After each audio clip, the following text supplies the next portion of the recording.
welcome to the Better Together podcast, where we look at ways we can come together and work together to help each other in the ministry.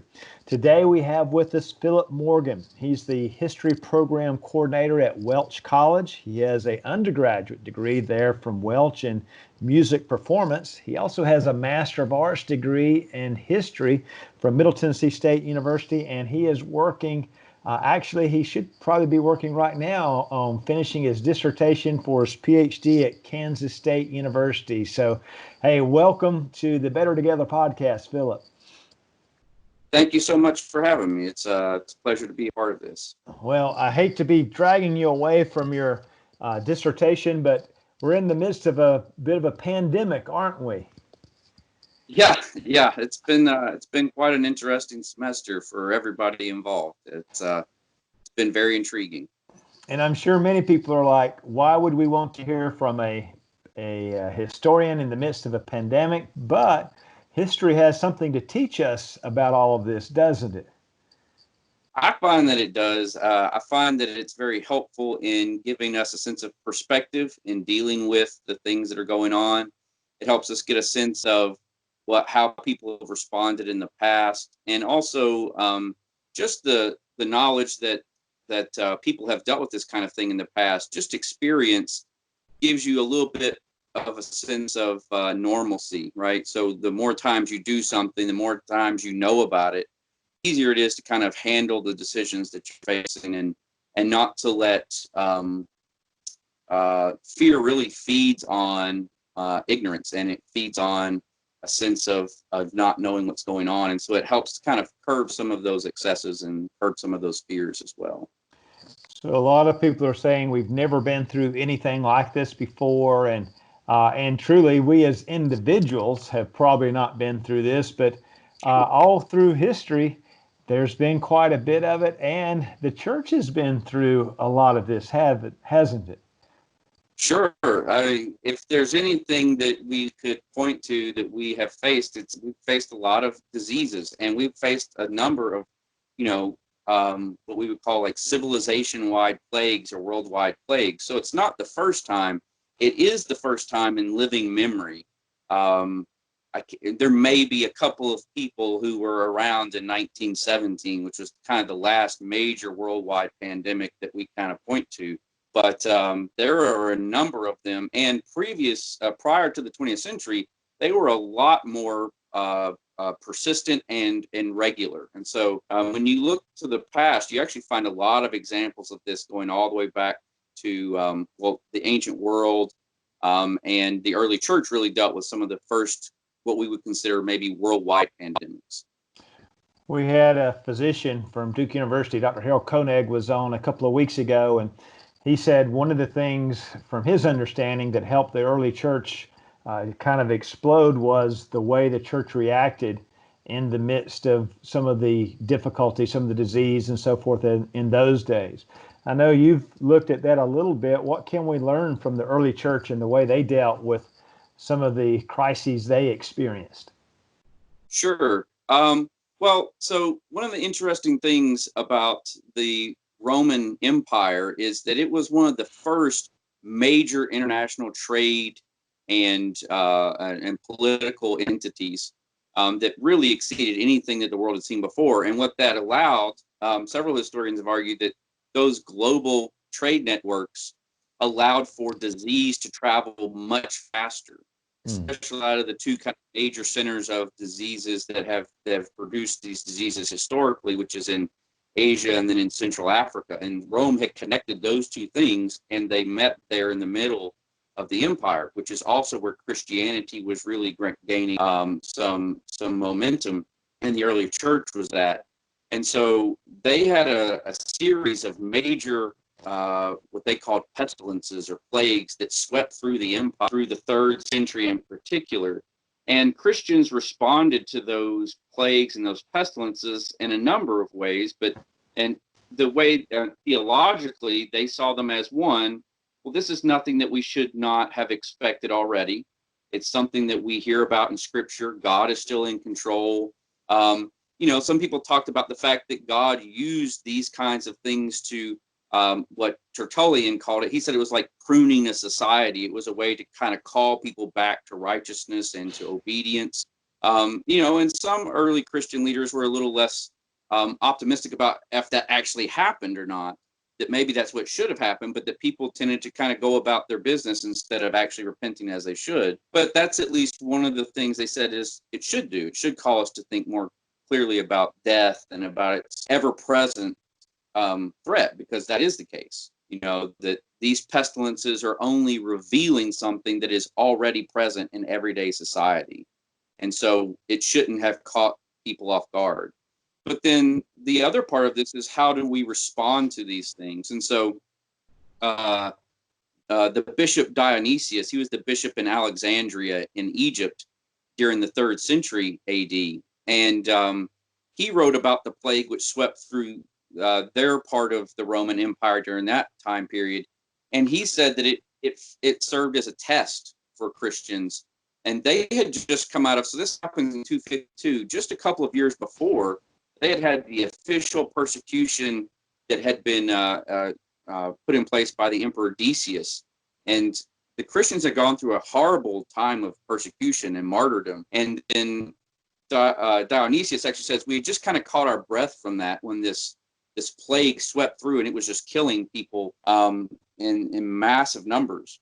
And he said what it really did was it was another form of testing to prepare Christians, to call them to a closer relationship with God, and to purify them, right? To draw them to a more righteous obedience to God. And he also gives some good descriptions of how Christians responded to the situation. So, and how that differed from the rest of the Roman Empire. He says that in the Roman world, the unbelievers, when the people got sick, out of fear that they would become sick, cast them into the street before they ever died, and just left and didn't even bury the dead bodies, because it was clear to everyone there that dead bodies, the corpses of those that died, were affecting the spread of the disease. And so Dionysius said, but on the other hand, the Christians, both leaders in the church and then lay people, really sacrificially served those that were sick, especially amongst their own, church members. But that they would care for the sick, that they would not be afraid of the illness. And he actually talks about it being kind of a sacrificial act, because many of them got sick and died in this process, but that it was like they were following Jesus in taking on our illnesses and our sickness, which is a very interesting way to think of it, to sacrificially love these people who they didn't really have a whole lot of hope of curing. It was really more to be a source of comfort and love for them while they're going through this horrible disease, and most of them died. And then you catch the disease on top of it. They weren't expecting that they would come through this unscathed. And he said that it wasn't just that some of them did it, but that as those people who had been caregivers fell ill, others came in to care for them. And so it was an example that was then passed on. And that certainly had a huge effect on the Roman people, to see Christians behaving in such a self-sacrificial manner and really following Christ's example and loving your neighbor as yourself, and to lay down your life for your brother. Wow, that's great. So it probably had a lot to do with helping Christianity take off and grow. And it sounds a bit foreign to us, but that's what the Lord has asked us to do, to put the needs of others ahead of ourselves. And that's exactly what they were doing. It does seem like, wow, that was a long time ago. We also have some times in kind of like more modern times where we've seen this kind of thing in the history of Christianity, don't we? Sure. Yeah. And so I think that sometimes, and it's good to know what the early church did, because and their difference of perspective can really kind of help really put our experience in perspective. But it's also helpful to look at more recent examples, because then it's a little bit clearer to say, oh, okay, well, the correlation between what they were doing and what we were doing is helpful. And so one of the things that I find interesting are there was a series of plagues that hit the United States in the 19th century, and they were cholera epidemics. And they came on the heels of yellow fever epidemics. And so throughout the 19th century, you get wave after wave of disease that hits America. And it's really interesting, considering what we've just gone through, that it had a very similar feel to it. So the very first major cholera epidemic hit America came in 1832. But the Americans knew that it was coming because it had already hit Europe. And they had been hearing through the news in their newspapers that it was in Europe, and it had been moving out of Asia into Europe, because it starts in India is where cholera came from. And so they began really becoming concerned that it's going to jump across the Atlantic. And so what do? They shut down um, they shut down shipping between Europe and America. There's no travel back and forth. They essentially try to draw up the bridge, and say, okay, let's see if we can keep it contained. And it actually spreads into Canada, and then from Canada down into the United States. And so there's a lot of similarities with what we're talking about here. And the other thing that's kind of similar is that the United States has a lot more kind of modern governmental structure, and medicine is a little bit more developed. And so during the 19th century, the United States, particularly in New York City, one of the most well-known histories of the epidemics focuses on New York City, mostly because it hits New York City worse than it does anywhere else. Mm-hmm. But New York City began to experience those same the cholera epidemic, and it was killing hundreds a day. And they really didn't know what to do. Their basic emphasis was, let's focus on cleaning up the streets. Everyone practice hygiene, and everyone fled New York City who could, because it became apparent that living in really close quarters is going to help the disease spread, which is obviously true. Mm-hmm. And so they were going through a lot of the same things that we are right now. And there was a lot of talk about quarantining and not leaving your homes, and they shut down their economy as well. And so all of those things are present there. What I find interesting about that example is, because we are talking about American Christians and how do they respond to it.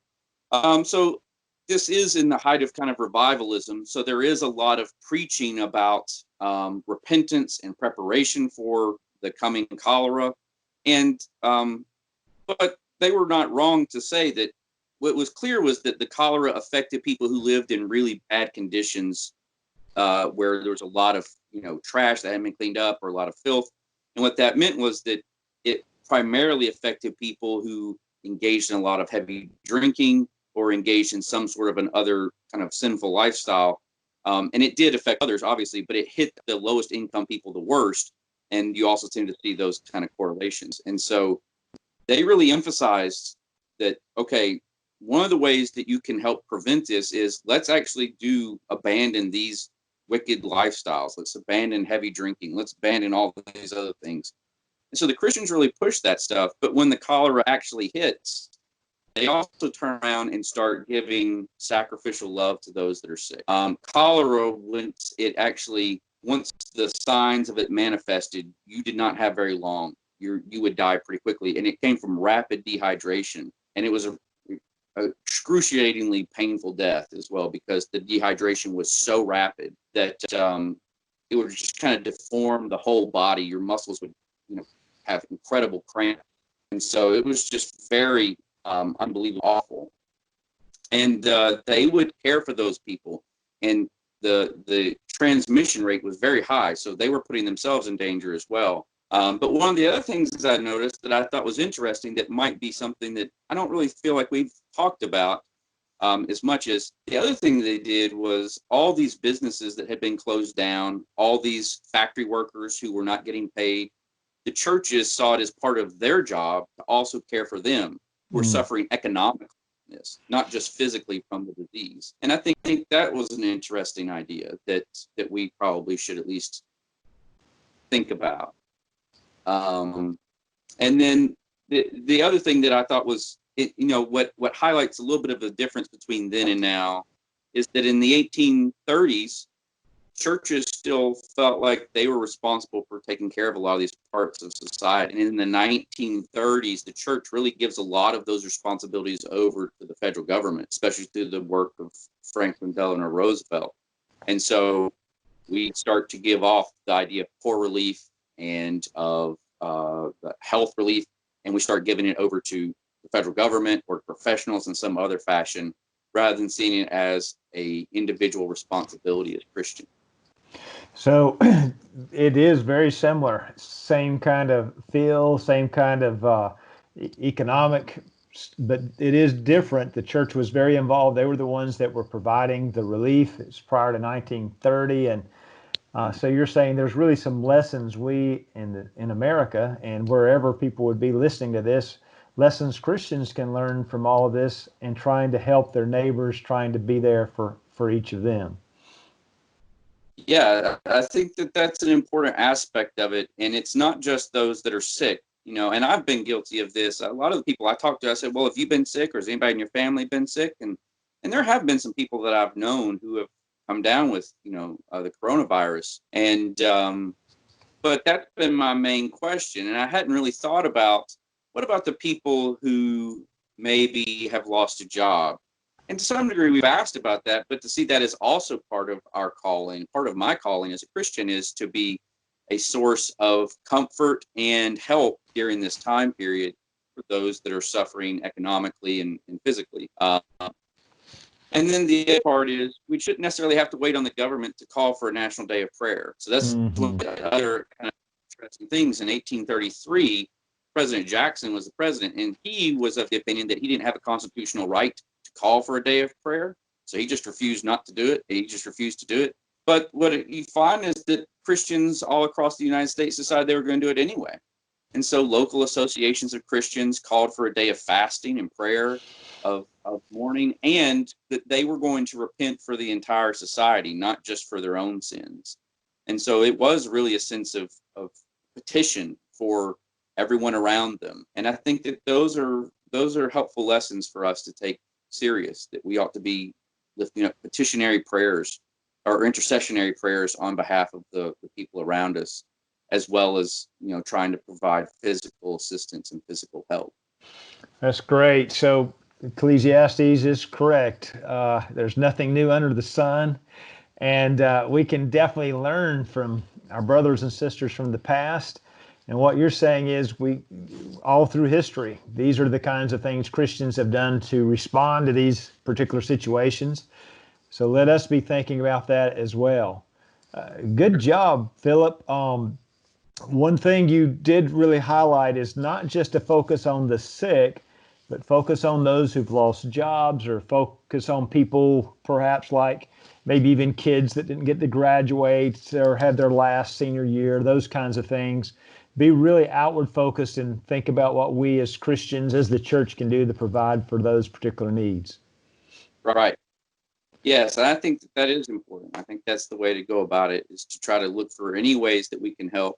And it may be something pretty small, but our response to this will be seen by the society around us as important. I think it will tell about whether or not we're very self-interested, if we're just focused on ourselves, or whether we're focused on helping whoever's around. Well, good job. Thank you, my friend.